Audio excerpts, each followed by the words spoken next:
Miss Lauren, your father is on the line. He says it's urgent. The words barely register. My hand, poised over the contract I was about to sign, tightens around the pen. I don't lift my head. I don't even blink. My assistant shifts nervously beside me, sensing the shift in the air. It's been 10 years. 10 years since I last heard that man's voice. 10 years since he threw me away like I was nothing. I exhale slowly, pressing the tip of the pen against the paper. The ink bleeds out in a smooth stroke as I sign my name with deliberate precision. When I finally look up, my assistant is still waiting for an answer. Tell him I'm not available, I say coolly, flipping the document shut. She hesitates. He says it's about the company. It's in serious trouble. I smile. Not the kind of smile that reaches my eyes. The kind that sends a chill down someone's spine. So, that's why he's calling. I lean back in my chair, interlacing my fingers as I let the weight of the moment settle in. The same father who turned his back on me is now reaching out, not because he regrets what he did, not because he finally sees me as his daughter, but because he needs me. It would almost be laughable if it weren't so pathetic. Miss Lauren? I tilt my head, my voice smooth and sharp like a knife. Schedule a meeting, I say. I want to see just how desperate they are. I can already picture it, the look of shock on his face when he sees me, the stepmother who sneered at me reduced to begging, the stepsister who reveled in my suffering squirming under my gaze. They thought they could bury me. But I didn't die. I thrived. And now, it's time to collect what's owed. I used to believe that love was unconditional. That no matter what happened, family would always be there. That was before my father remarried. Before he handed me over to his new wife like a piece of unwanted baggage. A home that wasn't mine. My mother died when I was 8. She was the soft warmth in my life, the one who tucked me in at night and whispered stories about how I could be anything I wanted to be. When she was gone, the house turned cold. My father grieved, but not for long. Within a year, he remarried. Her name was Mary Ann. She was beautiful in that sharp, intimidating way, high cheekbones, a perpetual look of disapproval, and a voice that made my stomach twist into knots. She had a daughter, Elise, who was my age but nothing like me. At first, I tried. I really did. I told myself she was just adjusting, that I just had to be patient. But patience wasn't enough. Nothing was. I remember the first time she hit me. It was over something stupid. I'd used her brush without asking. I barely had time to apologize before she slapped me so hard my vision blurred. When I looked up at her, tears stinging my eyes, she only smirked. "You're nothing," she whispered. "Just a stray dog my mother took in. And you should be grateful." I told my father that night, expecting anger, expecting protection. Instead, he sighed, rubbing his temples as if I was the problem. "You need to stop antagonizing them, sweetheart," he said. "Mary Ann is under a lot of stress, and Elise is just acting out. Try to get along, okay?" That was the first time I realized that I was truly alone. The years of silence and suffering. Mary Ann never raised her hand to me, but she didn't have to. She controlled the house, and my father let her. She made rules designed to push me out, rules that applied only to me. I had to wake up at dawn to do chores while Elise slept in. I wasn't allowed to eat at the same table as them. My bedroom, once warm and filled with the scent of my mother's old lavender perfume, was stripped bare. My father, who once tucked me in at night and kissed my forehead, stopped looking at me. By the time I was 13, I had learned not to cry. By 15, I learned that begging for love was useless. By 17, I learned that no matter how much you scream for help, some people will never hear you. The day I lost everything. I was 18 when it happened. The final betrayal. I had spent years enduring, hoping that once I turned 18, I could finally leave and start fresh. I had been secretly saving money, small bills and coins hidden in a shoebox under my bed. I had dreams. A future. And then, Elise found it. I came home to find my room in shambles, my things thrown across the floor, the shoebox ripped open. Marianne was waiting for me, arms crossed, lips curled in disgust. Elise stood beside her, arms folded, looking smug. "What is this?"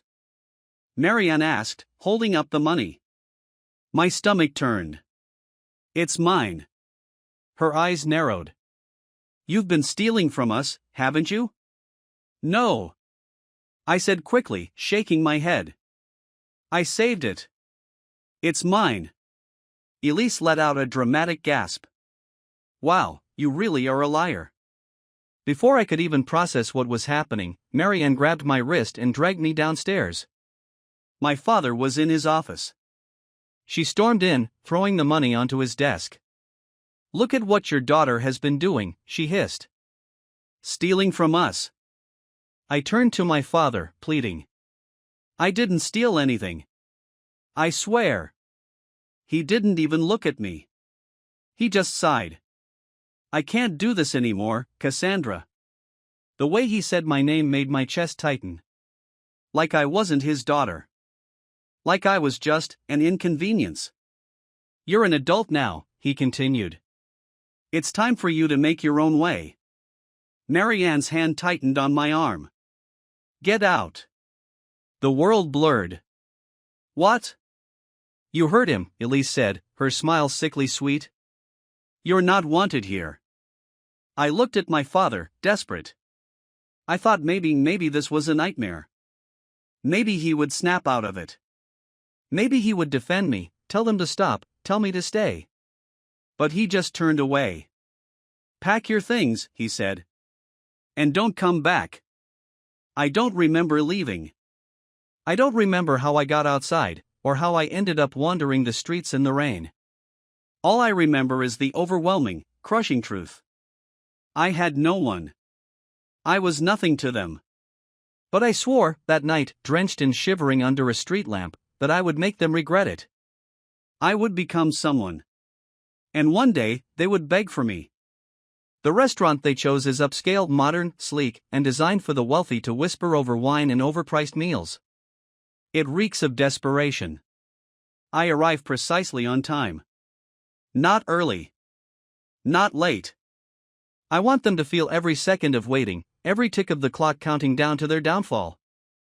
As I step inside, the hostess greets me with a polished smile, recognizing my name instantly. It's funny how much changes in 10 years. Back then, I was a nobody. Now, my name opens doors they could only dream of entering. I spot them immediately, my father, Marianne, and Elise seated at a private table near the window. They look nervous, speaking in hushed tones. My father keeps glancing at his watch. Marianne, once so regal and untouchable, has tightness around her mouth, as if she's barely holding herself together. And Elise, well, she hasn't changed much. Still vain, still perfectly put together, but there's tension in the way she grips her wine glass. They don't see me at first. Not until I take my seat across from them. For a moment, no one speaks. I watch as realization dawns on them. I'm not the weak, trembling girl they threw away. I'm not the burden they could easily discard.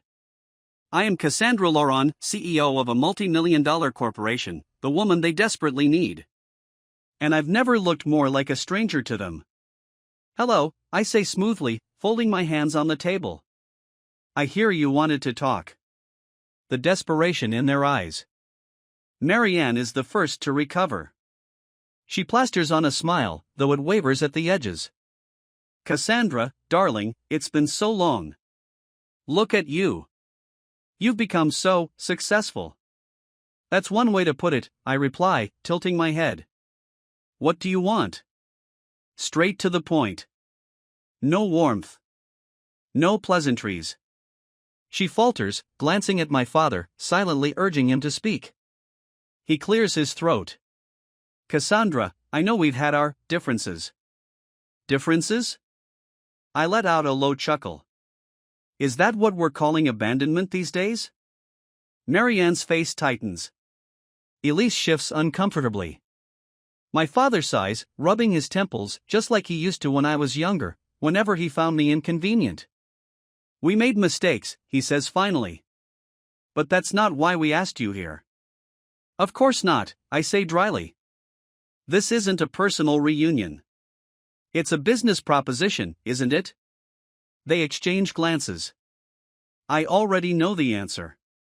Marianne smooths her napkin over her lap, her carefully curated poise slipping. The family business has hit some difficulties. We're in a bit of a financial bind. A bit? I know the truth. They're drowning. Their company is barely staying afloat, bleeding money by the day. Investors are pulling out. Bankruptcy is looming. And now, they've come to the daughter they discarded, hoping for salvation. I lean back in my chair, watching them squirm. And you want me to help, I say slowly, savoring the moment. Elise, who has been silent until now, finally speaks. You're rich, aren't you? It wouldn't even be that big of a deal for you. There it is. The entitlement. The same girl who once stole my money and laughed while I was thrown out now thinks I should save her. I turn to her, a slow smirk forming. I am rich. But you already knew that, didn't you? You wouldn't be here otherwise. She glares, but I see the panic flicker in her eyes. Cassandra, my father says carefully, we're still family. I go silent. For the first time since sitting down, something dark, something deep and cold, claws its way up my chest. I lean forward, resting my elbows on the table, my voice calm but sharp as a blade. Family? I echo. The word tastes like poison. You threw me out with nothing. You let your wife and daughter abuse me. You watched them take everything from me, my home, my dignity, my childhood, and you did nothing. And now, when you're at rock bottom, when your business is falling apart, suddenly I'm family again? I let the words sink in. No one speaks. Marianne looks away, gripping her fork so tightly her knuckles go white.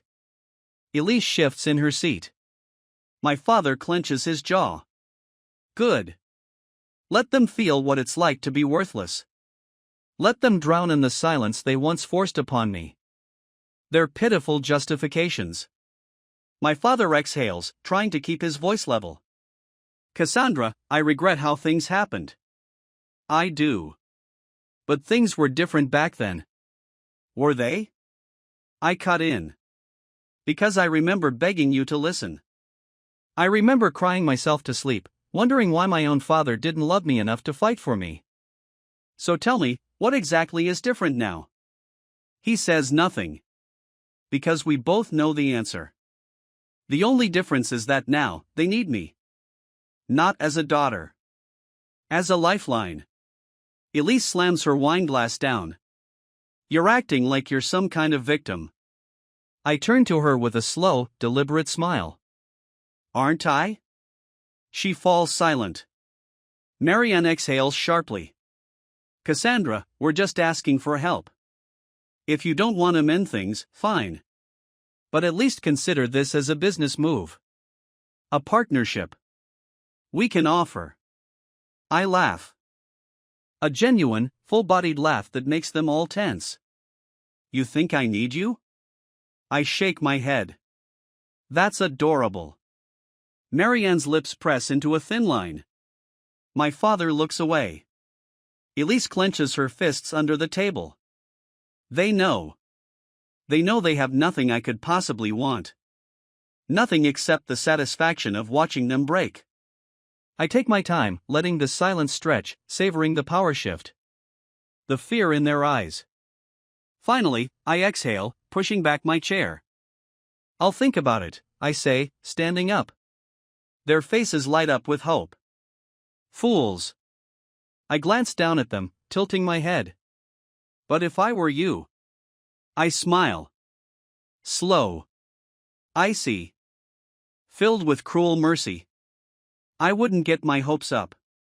And with that, I walk away, leaving them to drown in their own desperation. This isn't over. Not yet. But soon, they'll wish they had never reached out to me. I don't make them wait long. A week after our little meeting, my father's company receives an anonymous proposal. A potential investor, one with the financial power to pull them out of their impending bankruptcy. It's the only offer they've received in months, their last chance to survive. They don't know it's me. Not yet. The bait. The deal is too good for them to refuse. A silent investor willing to pour millions into their crumbling business, no strings attached. My father jumps at the chance, desperate, unaware that he's walking straight into my trap. I keep my identity hidden at first. Everything is handled through intermediaries, lawyers, investment firms, signed documents with my alias. They think they've been miraculously saved by some faceless benefactor, some corporate shark looking for a new investment. And I let them believe it. Until the contract is signed. Until they hand over full controlling shares of their company. Until everything they've built, everything they've clung to, is legally mine. Then, and only then, do I reveal the truth. The revelation. The day my father realizes who his savior truly is, I make sure I'm there to witness it. I arrive at the company's headquarters unannounced, stepping into the office that once belonged to him. The receptionist stares at me wide-eyed, recognizing my name, my face. Miss Laurent, I wasn't informed of your arrival. That's because I didn't need an appointment.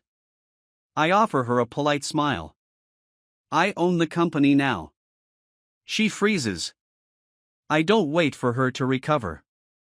I push open the doors to my father's office, stepping inside. He's standing by his desk, skimming through the final contract, his hands trembling as he reads my name at the bottom of the document. He looks up. His face is pale. Cassandra? Surprised? I ask, tilting my head. I thought you'd be happy to meet your new boss. Marianne and Elise are there too. Elise sits frozen in one of the leather chairs, her nails digging into her palms. Marianne, however, stands quickly, her face a mixture of fury and panic. This is impossible, she hisses. This must be a mistake. It's not, I interrupt smoothly. Your shares were legally sold. Every contract, every agreement, you signed it all away. I smile, slow and deliberate. And now, I own everything. My father grips the edge of his desk, his breathing uneven. You tricked us.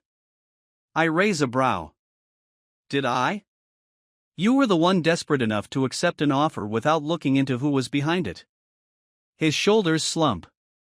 He knows I'm right. Marianne's face twists in anger.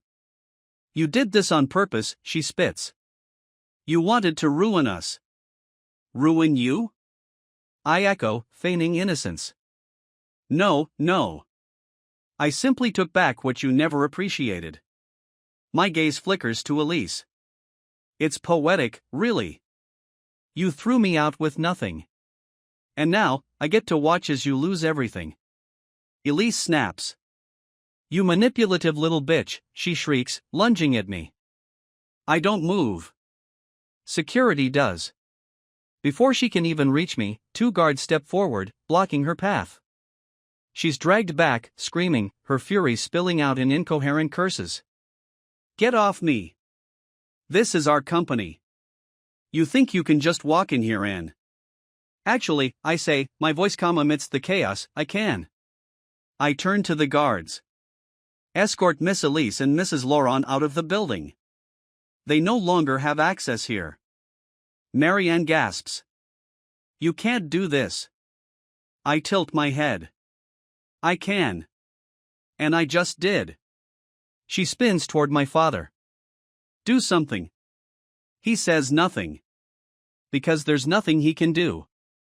I watch as the guards force them out, their protests echoing through the halls. Then, I turn back to my father. The last blow. He looks at me, truly seeing me for the first time in years. I was wrong, he whispers. About everything. I let his words hang in the air. For a moment, I wonder if I feel anything. Satisfaction? Relief? Maybe. But not enough to undo what's already been done. You threw me away like I was nothing, I say, my voice unwavering. And now you know what it feels like. He nods slowly, accepting his fate. What are you going to do? I exhale, crossing my arms. First, I'm stripping you of your position. You'll no longer be CEO. That title belongs to someone else now. His face crumbles. Who? I smile. Me. The ultimate revenge. I walk over to the window, looking down at the city that once swallowed me whole.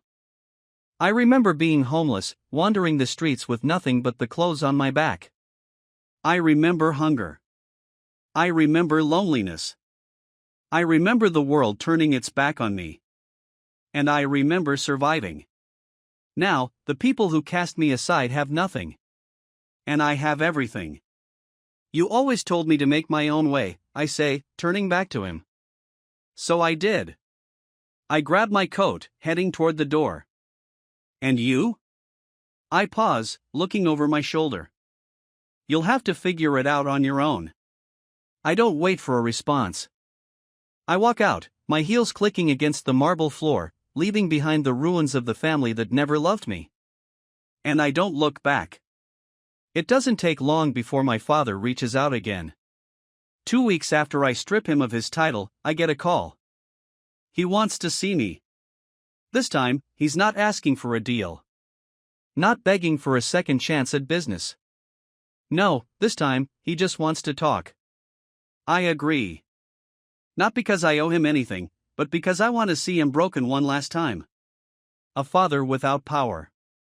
We meet in a small cafe, nothing like the extravagant places he used to take clients to impress them. He arrives before me, waiting at a corner table, dressed in an old suit that no longer fits as well as it used to. There are dark circles under his eyes, and for the first time in my life, he looks tired. Not just physically. Completely, utterly exhausted.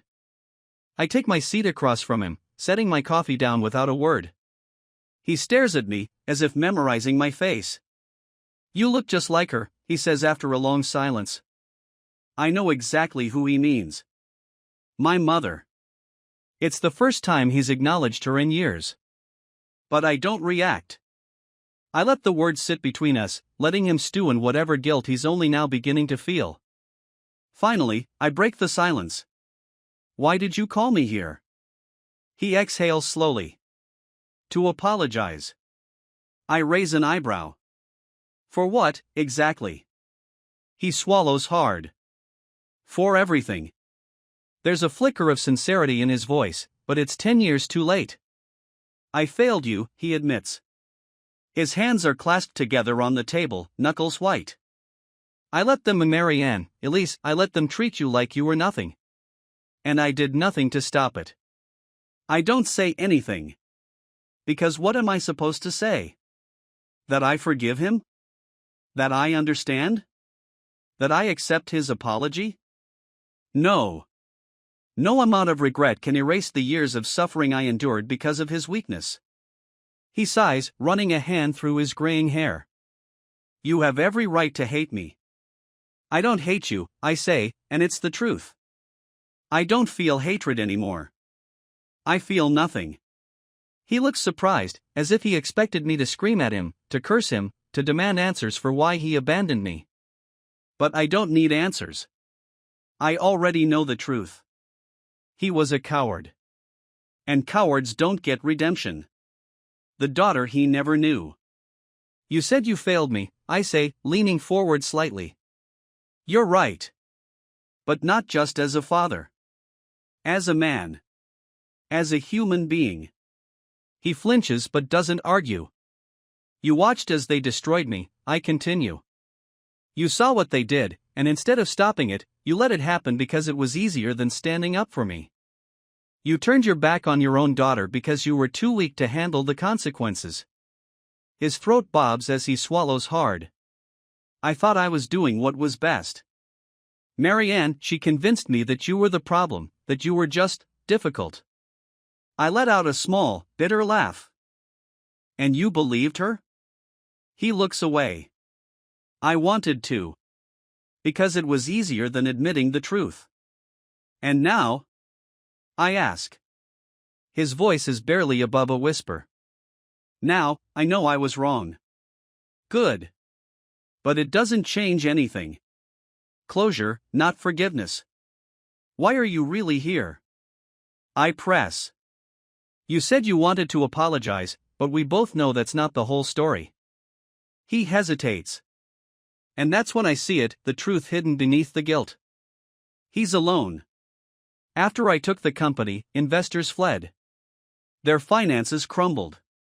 Marianne, unwilling to live without luxury, packed her bags and left him. Elise, furious that she had lost everything, followed her mother. He has nothing now. No money. No business. No family. And now, he's crawling back, not just because he regrets what he did, but because I'm all he has left. I lost everything, he finally admits. Marianne left. Elise won't even speak to me. And the business, well, you already know. I nod slowly. I do. His voice is quiet, almost pleading. I don't expect you to forgive me, Cassandra. I don't even expect you to want anything to do with me. But I just needed you to know that I regret it. Every single day. And if there's even the smallest chance that I can. I hold up a hand, stopping him. That you can what? I ask. Make amends? Be my father again? He doesn't answer. Because he knows it's impossible. I stare at the man who once meant the world to me. The man who, at one point, was my hero. And I feel nothing. Not hate. Not pity. Just nothing. I take a deep breath, finishing my coffee before standing up. Goodbye, Dad, I say softly. And just like that, I walk away. No dramatic speeches. No final words. Because he doesn't deserve them. Because he doesn't deserve me. I leave him sitting there, staring after me, drowning in the emptiness he created. And I don't look back. The past doesn't haunt me anymore. Not the nights I spent crying in silence. Not the fear of being alone in a world that never wanted me. Not even the betrayal of the man who was supposed to love me unconditionally. I am free. The final goodbye. A month after my last conversation with my father, I receive one final letter.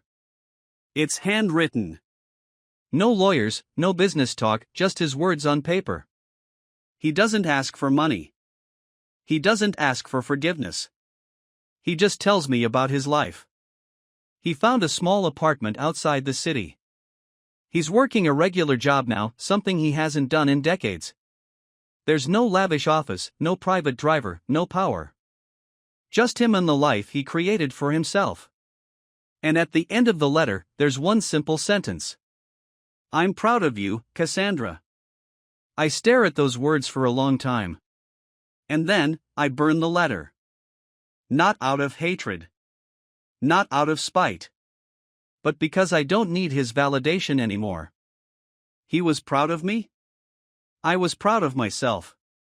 Building my own legacy. I continue running the company, reshaping it into something new, something better than what my father ever dreamed of. I don't just own it. I transform it. The old employees, those who turned a blind eye to what was happening to me, are fired. The ones who genuinely worked hard, who were just caught in the storm, get a second chance. I create scholarship programs. Fund shelters for homeless youth. Because I know what it's like to have nothing, and I refuse to let anyone else suffer like I did. This is my legacy. Not a name built on power and corruption. But something that actually matters. A life without them. I never see Marianne or Elise again. Rumors say Marianne married someone wealthy and moved to another country. Elise found a new circle to leech off, desperate to cling to the life she once had. I don't care. They are ghosts now, irrelevant, fading memories of a past that no longer controls me. As for my father, I don't visit. I don't check in. But I don't hate him. I don't think about him much at all. And that, more than anything, is the real victory. The future I chose. One evening, as I stand on the balcony of my penthouse, overlooking the city that once swallowed me whole, I realize something. I made it. Not because of them. In spite of them. And that's the best revenge of all. I sip my wine, letting the cool night air wash over me. No more pain. No more proving myself to people who never deserved me. Just me. Happy. Powerful. Free. And I wouldn't change a thing.